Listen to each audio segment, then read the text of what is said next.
Ebusian for Okuma 97.1 ni. Mo name say World Cup is here. QATAR 2022 ewa ha. Na Ghana Black Stars representing Omaino ewa QATAR. Ghana bebo against Portugal. Now we are at Equiapim, yes, and we are on the streets with the everyday Ghanaian to ask say or QATAR no so far no or shane saying but akwa baba Okuma 97.1 FM so. Yo, minu amedawase. So when it's QATAR, you know what's going on in QATAR? Oh, you, minu say we are seeing na akansi no. Ina ekoso ho pa. Ina ball no, wa shedu dra. Oh, mahwa ewie kura na migu so hwe Germany ni Japan den. Ina me fi set no ho. Ghana bebo ball. Your expectation. You, Ose Ghana. Ghana Black Star. Bring back the love. Ye nyina dey odo everybody any paibo ata ye nuanum nechi because more than 32 million population ye nyina ye ntimi ko gina park no so enti our gallant stars na where you want say won gina o man nim no ye the empire boy den eta wonchi na scoreline dey meet me more entire full but me je say ye be beat 1-1 difference in be 1 goal me da wasi bebre. Hello Ebusian for it's the QATAR 2022 World Cup akensi na ekoso ewo QATAR no Okuma 97.1 Yewo Abontain to talk to the everyday Ghanaian about Ghana Black Stars versus Portugal. QATAR according to Okuma 97.1. Ghana Black Stars versus Portugal. Akwababa Okuma 97.1 FM so. What expectations? Ghana versus Portugal. Yeah, tough there heading. But Ghana, they're a football nation. They try their best when it comes to football. To me, the majority say a bit to me winning Portugal because I already have some prediction there. But okay, what prediction? For Ghanaians are interested in the prediction. I know to me personal. So if you come through, then I'll raise it up. But I think I will win. Yeah, media win. Yeah. Okuman 97.1 it's about the QATAR 2022 World Cup Ghana versus Portugal. As usual we are out here to listen to people's expectations. Ghana Quentin about Okuman 97.1 Ghana Black Stars versus Portugal. Your prediction? Oh, since me Ghana ni mapayede versus Portugal 2-1. 2-1. Yeah. Where they ask Saudi Arabia and Argentina scoreline. Yeah. Because maso hunda ya che. Dachi na beba mama so. What's hunda ye? Ache. Beba mama. Me jimi nyankopon di. Okay. Yeah. Now I'm person with Okuma 97.1 commentary in World Cup. E de ni na bebro. Oha na de bia mitie. Oh good. Yo. We kofi akura ewa na da. Ebusia for 3 p.m. You better not see Okuma 97.1 for the Ghana Portugal game. Just subscribe to YouTube and Facebook. Bibia or QATAR yede bro. Ebusian for Okuma 97.1. QATAR train year 2 3 p.m. pepepe. Your executive pap. It's the Black Stars of Ghana versus Portugal against you know. And to join us our executive pap and your Facebook, your YouTube, QATAR games nina yet nasty commentary papa ya the bro. Na sesiano obviously predictions no ni obeke bia ene be yejumo QATAR ho Ghana versus Portugal akwa baba Okuma 97.1 me dan wa say asha say wo se nketo an be me na kese na asha say Saudi Arabia or Argentina 2-1 Japan fe why ne kama wayama Germany 2-1 yeah so Ghana dey senior yes starting year sa into so Ghana win into predictions Ghana dey 3-0 Ghana be Portugal 3-0 oh 3-0 oh anya di bia o anya players no ya be she won me na me ka kire o someone was it 3-1 Ronaldo Ejinemu. We are looking at there is going to be a comeback for Ronaldo Sawabeshe Ghana BM, and I say Ghana is taking revenge on them, and I say history is going to repeat itself. But to me as a Ghanaian and the quality of the players that we have, I do believe Ghana will take a revenge on Portugal and Ghana will win the game, not less than a goal. It is Saudi Arabia. Holiday. Say Argentina no. Who show him so Nado? Bema Ghana holiday and Ghana be winning one. Ghana be winning one. Yeah, Ghana be share one. Scoreline I be one no. Yeah. These are Ghanaians omo nyina say Ghana sana nketwa omo many akasifo no te sana Japan ahye Germany easy no. It would be an easy game for Black Stars. Na your prediction? Oh, say investors no die. We should look for Ghana be investors no. Sanya yenya akomaya. Member BS ka mechiro bia member bia akwan no say Ghana 3 against 1. Yen yere she 1-3-1 and kasa wo mehu say because enye sa World Cup ba ku na si no asa menti ase bi na si Ghana team nim ena ma sa wonya sa win no e de tete wo ho na enye sa de a enye sa menti ase de anka o Portugal de anka won won kura na wo all don wo kita wi asmu players ni na pa but wo suro Ghana Okuman betinasi all executive pap 3 p.m. May expect to say munjana mubeba executive pap no for the Ghana versus Portugal game. Enyina ye de osebe ye woni abanya ba beta ye man Ghana echi because I don't need oh mine any wa wodi. Yes, yeah mine any ya dear. Now last maybe sir are you still almost say Ghana beshe Portugal because Saudi Arabia sha Argentina. What do you think? Oh, you heard him, man. Okunende, you boy have a Monday. No more. Send ya work cano. It be to Musa. As a winning GD as a Ghanaian. I will budget it or the buffon over no. But I'm talking of the budget. Are you expecting anything sporty in the budget? Oh, nothing. But somebody never eat you to know nothing better. Oh, no. Ghana Premier League, Nick Costona Yamau. Oh, yeah.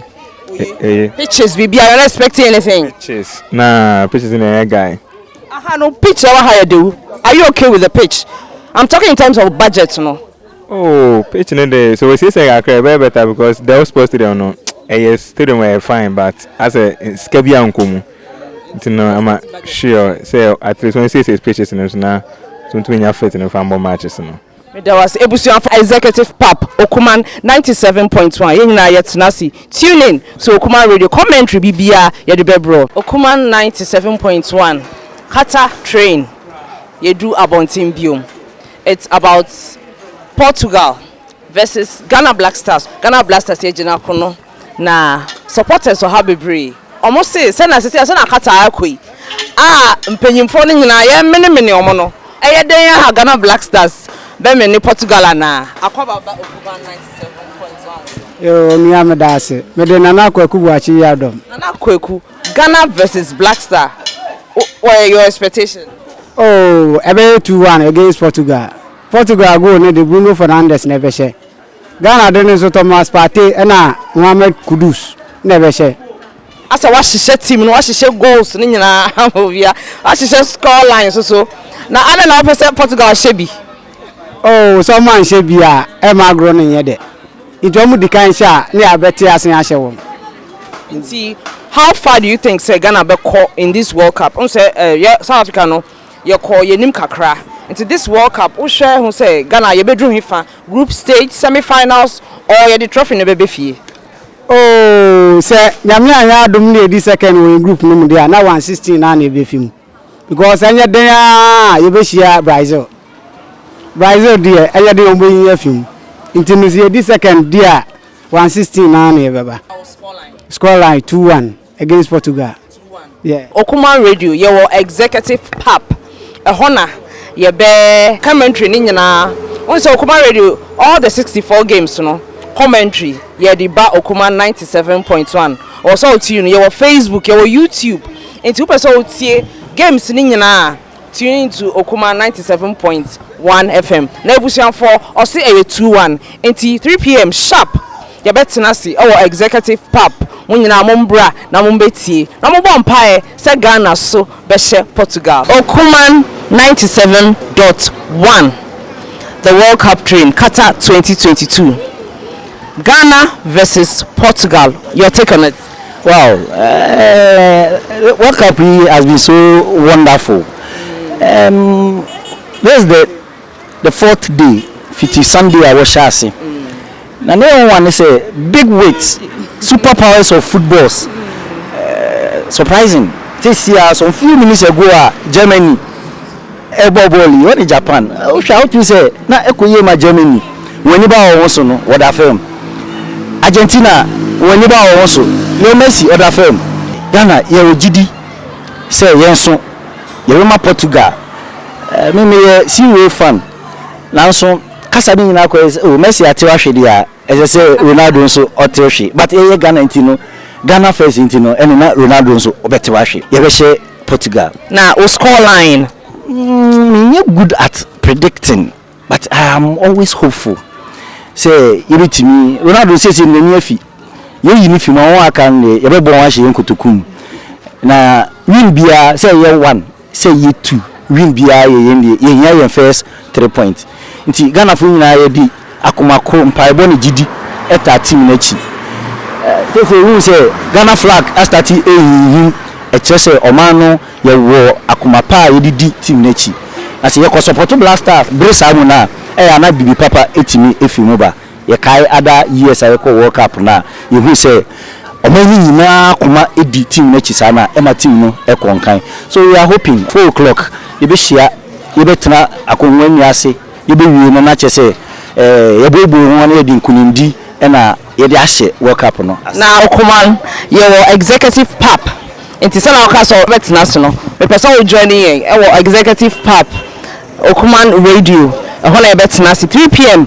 kick off ye betena na ya hwe bibia and we be expecting you there so as acro boy so there ye ndi mu de ye nyina ye be hia ho na ye de akumakro abedi team no echi na yirimse nkunimde de the west kra ne de ne bia na ye de ache wana ye draw sa de a win for 3 points 3 points indeed me da was celebrate ebusia for Okuman 97.1 it's about the QATAR train Okuman ele QATAR your executive pap 3 p.m. ye betena si Okuman radio 97.1 ne akoso QATAR bia all the 64 games ye tenasi commentary no ye de bebro enti mpacho log on to Okuman ewo Facebook ye YouTube na Ghana Black Stars versus Portugal ewo QATAR 4 p.m. kick off na mi Ghana supporters wa ha maybe some about Ghana game no utum say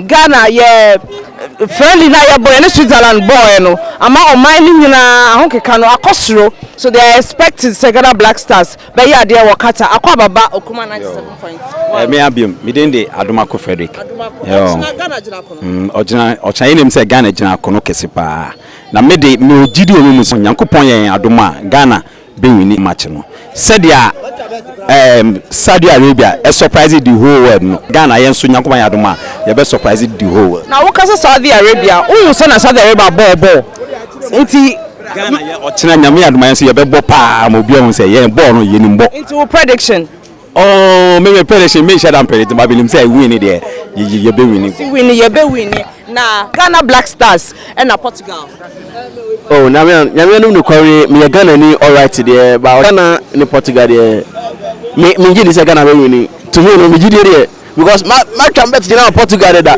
oh Ghana to me win why because of say some games are Ghana ni Portugal record there be a easy na ni ekoso nyina Saudi Arabia beat Argentina, Japan beat Germany, and these are the big dogs when it comes to football. Now still, which are bets for Portugal? I'm trying Portugal. Still I'm hope because Ghana dey me hope Musa. We are Ghana Portugal now. Okay. Or say Portugal, but we need 2-1 now. Yo, listen me Ghana ni ba o frame Okureje. Ghana be win 2-0 ba me se coach ni say over the lad ntere or the lad ntere ye be win 2-0. Coach Otto Ado say utie Ghana for ewe kwapen ha. Yes say for the lad of Asante Kotoko echi na or say for the lad of Asante Kotoko echi ball no na me was students wa ha even though they are students. Hello, hi, the Ghana game. Tell me something about Ghana. We are students, mom dear, but tell me something about Ghana game now. Portugal is going to win for sure. Portugal is going to. We are students for Ghana now, Okasa. Now students, no, ebi kofie, ebi fi school. Now Ghana versus Portugal. Oh, they are even going to say match in team get one ese akesi enemy the issue of match na Ghana will to me win. Who score line? Be 2-1. 2-1. Yeah, ebusian for or say score line so be 2-1. Open my score line. Oh, score line bet mama. Niya ya den ere radio fire. Obi anse wo be Ghana, but embem. Oh, Ghana be 2-1. Ebusian for o say Ghana be 2-1. Now, as I said, Mewa Manfi Station, Okuman 97.1, Okuman 97.1. Your executive pap, Ghana Black Stars versus Portugal. Opeyin. Ghana Black Stars. Oh, you be go, you be winning. What prediction? You be winning. Mere makumem dey say the da you ni nua no obakun. Bo ansa no obakun trans wo change ya no obakun abebo. Cause won tu ni nyina o match mu ana oyi hu se na obebo masters game nti say o chena obakun before o change na no obakun abebo. Nti o prediction. You be winning. Ebusian force you be winning 3 p.m. your executive pap 97.1 FM Sunday. Now it's QATAR 2022 World Cup train on 3 p.m. executive pap yet nasi for the Ghana Portugal game. Me wo panyin kese bi wa ha. Me ye from Adroa na mpacho within this. Yo, me so from Otiado. Mr. Otiado. Mpacho Ghana Black Stars o my Ghana ye gina kono. Oh, okay. In fact, all that I'm wishing them is good luck and then success in whatever they are going to do over there. So they are playing football one band. Also, obi to me for Nensa Benkum and Che Nifie Kwine. It's all that I'm wishing them, as I've told you, is success. Yes, when Ghana wins, and then we all win. Yeah. Any scoreline or prediction? Prediction, wow. Ghana likes 1-0. So I'm expecting that they will win by a goal. Yeah. So may I expect to executive pap? Yeah. I'll be there, surely. I'll come and celebrate with you. That 1-0. Yes. Sure. It was for me say YouTube, Facebook, Okuman Yoho 3 p.m. executive pap. Okuman 97.1. It's the World Cup train. Yegusu enam abonting sisia your Kenneth B pharmacy ewa ha ewa Manfi station runabout ha obaha edrobia opebia ewa ha. Now it's the QATAR 2022 World Cup Ghana versus Portugal and your bahasa ebejina dwentre efa ho akwa baba Okuman 97. Thank you. Within the adra nampacho way Within the Lord. Ghana versus Portugal, your take on it? Charlie is 2-0. Straight 2-0 against Portugal. Me pacho dey na we hu and I say na Saudi ni Japan aye anything you think say it's a straight win for Ghana. Charlie straight in my issue and boys no nim say Ghana eshe nti so mo ko dia go there omo because we are praying for them to do well and I believe that they will do well for real. Yeah, I believe they will do well. Is it because of Switzerland game? No, not because of Switzerland, but I believe that the captain and I believe the coach have selected the best of team players and the captain will do it well. Okay. Okuman yewo executive pap nti ye be hwe wenim e wo 3 p.m. ye betina. Charlie, cheers to Okuman FM. Okuman 97.1 World Cup train no Ghana versus Portugal. Within the adra pass on again.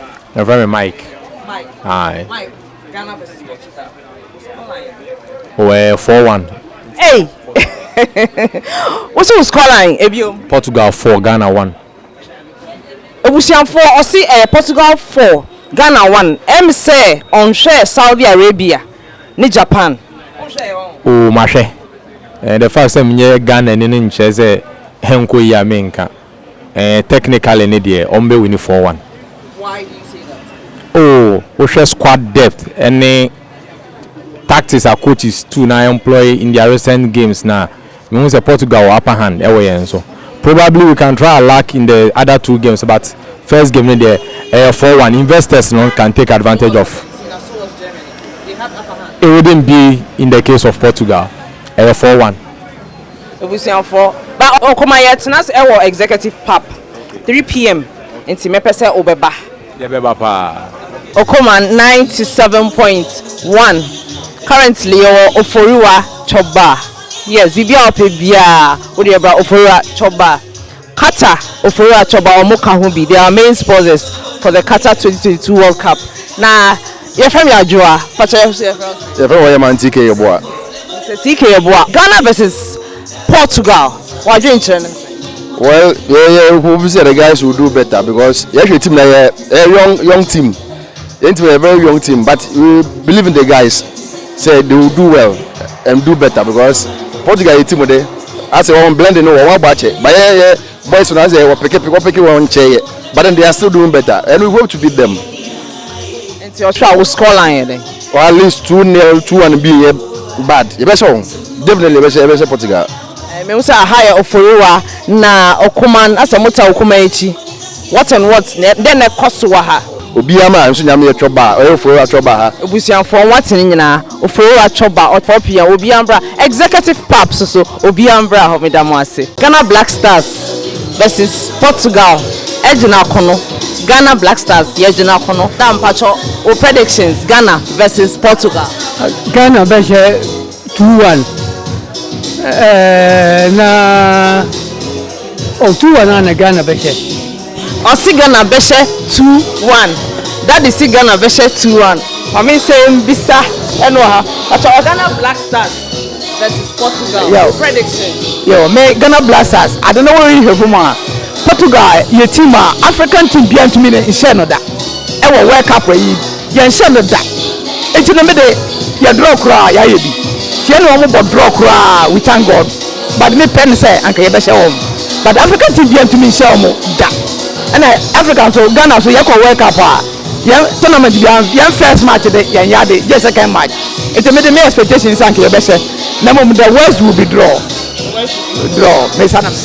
Thank you so much. Ghana Black Stars and Portugal Osha ever concern oh esa ko ye ma ye ho yan ka yan sha kura bien de esa ye to me de che if say Africa ne de da esa cup no ye to me je ba Ghana ha na ka me kwa ne say Ghana ni bia ba and find paibo entire blaster for nechi na won fa nkunu de maye pe support obia nkwohwe TV no fa ne support we ni wo bi kura anya ma wo de paibo ta won achi ne ya hwe ball ne ye bojesu a ye je say yan kura yan ahu keka no e be kwa kodu ba bi a wo na nkunu de na ye yende o mbe she bien yo say ye che tu sure ebusianfo okowan 97.1 ni it's Qatar 2022 World Cup train oforo achoba okai ho nyina na ye de Qatar no na currently ye oforo achoba ewa ha na Ghana Black Stars versus Portugal 4 p.m.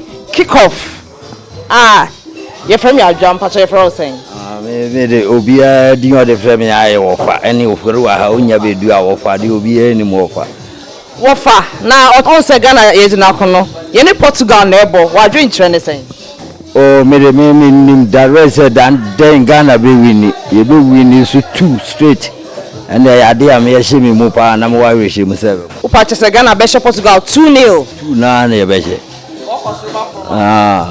sana mbesa be chire na me another supporter wa ha usha Ghana ni Portugal game na Ghana ni Portugal game na ebe draw say Ghana say ko draw Portugal ya dey ntimi che Portugal say draw sana betima koye ne maye koye nim kakra sana mimi hu game ne ti wo de wonim say Ghana draw na ebebo Ronaldo ntia na usoro Ronaldo kakra Ronaldo de mi nsoro Ronaldo we go na nsent mimi nsoro ba yenkipan ba Ronaldo do nsoro no yenkipan ebebo draw yenkipan nye atizigi onye ye be she no ntia na me se ebebo draw na anka yenkipan de a anka ye hope kakra say e bia betimari na bia 1-0 bia na se vivisa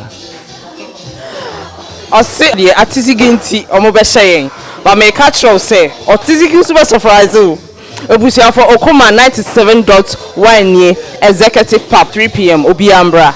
Obusia hayo Okuma 97.1 na Okuma TV. Ya be PMO executive pub nyampe Ghana any Portugal game no ye yini nyina live efe kukuru Okuma studios ni nyina de aba executive pub ha.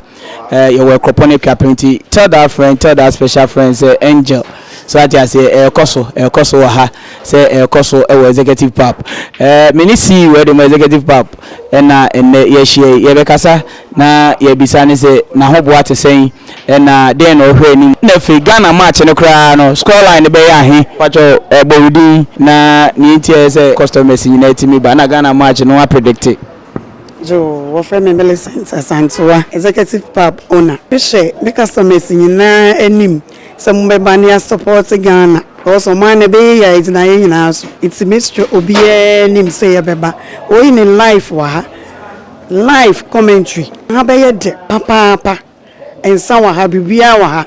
It's Mr. Manim. Right, sana executive pub CEO Eric Kane also Obi enim say obeba woro hwe game na Ghana gusuare hye no na woro gibie kakra woro ge mot kakra na wodidi efom say higher the nti unnim na ko ba bi no amma ha waye ya wapa say giant screen pa all road leads to executive pub ewo ekropon ekwapem yebeda wase.